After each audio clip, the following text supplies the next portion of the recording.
na serikali ina lengo la kuona ya kwamba karibu youth milioni 1 kwa miaka 3 wamepata mahali pa kujitegemea kama wana youth,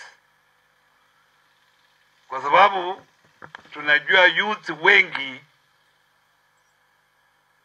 ndio wanasumbuka, hawana kazi, hawana vile wanaweza kuendeleza maisha yao. Ndio kwa sababu serikali ikaja na hizi project ya Nyota mmeambiwa ni nini, project ya Gadget mmeambiwa ni nini, na projects zingine mingi. Kama mjakuwa registered, sasa program kama hii atafaidika.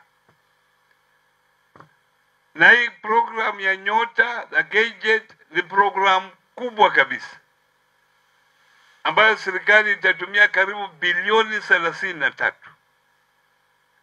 Na mmeambiwa vile iko.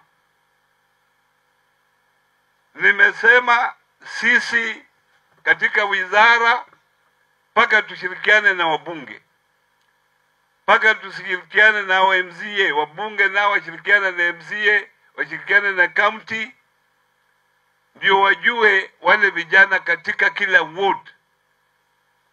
Vijana wachukuliwe, na tuliamuru vijana 70 kuanza training katika kila ward.